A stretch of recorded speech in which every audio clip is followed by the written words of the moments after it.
Welcome to a time where nothing moved fast, not even the nights. The castle stood still. It had no reason to move. The villagers yawned through their chores, feeding chickens that barely clucked, and dogs that rarely barked. Even the wind whispered slower in medieval times. And the castle bell rang once a day, exactly at noon, just to say, "I am still here." It was big. It was loud. It was full of really slow people doing things that took forever, like living in the middle of a sleeping potion factory. For example, Sir Snore-a-Lot, the laziest knight in the kingdom. He was so lazy, he would nap while standing up. So you'd see him leaning against the wall like he was praying, but he was actually taking a power nap. Then there was Lady Blah-Blah, who knitted socks for pigeons. She said she did it to keep her hands busy, but honestly, it seemed like she liked being boring. King Yon III, who ruled for 40 years, and slept through 39 of them. Everyone respected him deeply, mostly because no one ever had the energy to argue with him. The royal storyteller, whose tailies were banned for being too exciting. The king claimed they gave him a headache. The people said it was because he lacked an imagination. Either way, no one knew what to do with someone that was so unbelievably dull. Sir Sleepahead, the only knight who fought battles, but only in his dreams. He was so bad at fighting in real life that other knights had to cover for him. And even then they failed sometimes. A jester who told such boring jokes, even the chickens sighed. The cook who made stew, so bland it was used as a sleeping potion. The blacksmith who hammered once a week and napped the rest. The owl in the castle, always awake, but completely uninterested in everything. And the castle cat, who slept in every room, one nap at a time. Every hall echoed with footsteps, but only from one lonely janitor named Derek.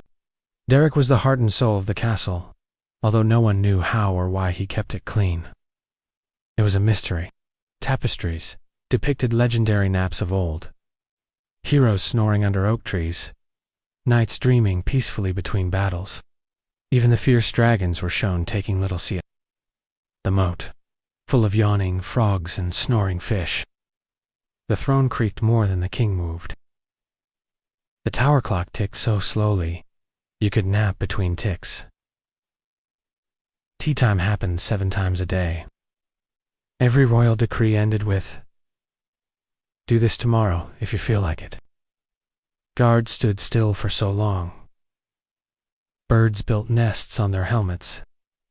The library held only one book, How to Fall Asleep in 3 Centuries. It was open to the most experienced page, but it hadn't been turned in 400 years. Feast nights were filled with quiet chewing and soft snoring. That wasn't a scary story. Not at all. It was bedtime for sleepy royals. Now close your eyes and listen closely. Let me tell you about the Grand Tournament of Sleep. It happened once a year in the courtyard of the castle. All the nobles would gather from faraway lands to compete in the art of taking the longest nap. The winner would receive an award, a lifetime supply of sleeping bags. Then there was the Royal Yawn Festival, a tradition started by King Yawns II. Yes, this yawn-loving king. It runs in the family. When asked why they continued this pointless festival, Queen Snore said, "Well, someone had to carry on his legacy. Can't stop him now." But that wasn't all. The royal yawn was considered a sign of power back in the day. If you could yawn widely enough, it meant you were healthy and full of vigor. They also had the Council of Nothing. The lords and ladies would meet weekly in the throne room to discuss absolutely nothing. Well, not in reality, of course. In their minds, they were talking about important matters, but in truth, they just wanted to spend time together without having to talk. One day, a messenger arrived. He wanted to cross the drawbridge and inform the king about something very important. He waited patiently for the bridge to lower. But it didn't move. It didn't budge. He waited a few hours, then left. The bridge still hadn't budged. Oh well, some visitors weren't worth waiting for. Right. One time a dragon flew by. They were all busy staring at the wall. Once a minstrel composed a song. It had one note and lasted 3 minutes. The castle guard listened to it and fell asleep halfway through. Once they organized a jousting match, but it was cancelled due to a scheduling nap. There was a ghost in the castle, but even it was too bored to haunt. At a royal banquet, everyone fell asleep before dessert. The royal pig almost choked on its apple. And one time they tried war, but missed it due to oversleeping. And that's why they're neighbors. The kingdom of wakefulness attacked them every single year and won every single time. It's hard to believe, but outside the castle walls, life was just as slow. Peasants plowed fields, while daydreaming of nothing in particular. The village bell was mostly used to remind people to take a break from their work and nap. A wandering bard came and left. No one noticed. A local wizard once tried magic. Then he got bored.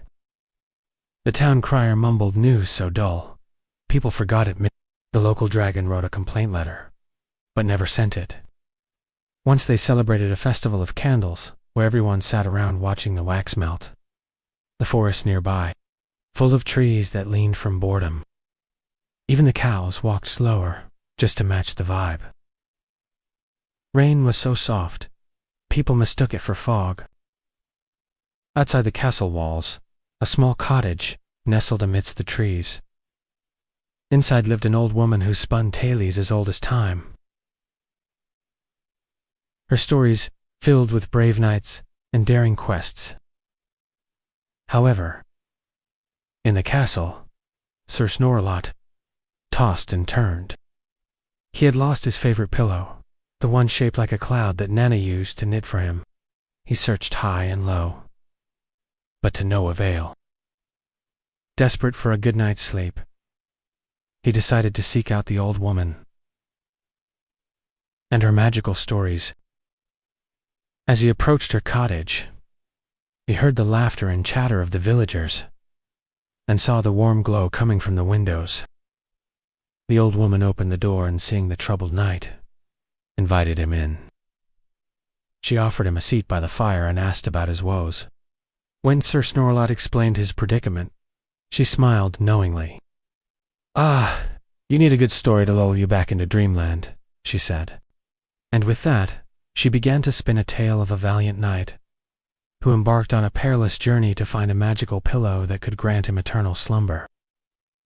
And so the night wore on, and Sir Snorelot listened, entranced by the story, until finally he felt his eyelids growing heavy and his breathing slowing. With a gentle smile on his face, in the morning, he awoke to the sound of birds chirping outside. He looked around and realized that he was still sitting in the old woman's cottage. With a newfound energy, he thanked the old woman for her hospitality and raced back to the castle. As he walked through the sleepy village, he noticed something strange. Everyone seemed to be moving faster than usual, talking in hushed tones and scurrying about their business. What had been a peaceful village was now bustling with activity. Confused and alarmed.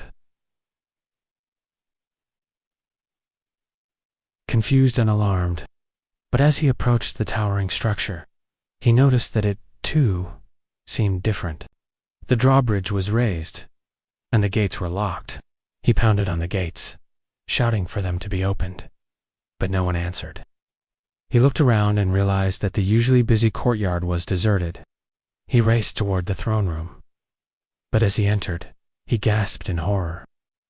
The king and the entire royal court were slumped over their chairs, fast asleep, and so the kingdom slept and snored in perfect harmony. Not a sword drawn, not a word shouted. Peace through boredom. The castle still stands, mostly because it's too bored to fall. Sleep now. Dear traveler, for in the land of slow legends, and remember, in the realm of the eternally drowsy, dreams are the only escape from the endless snooze.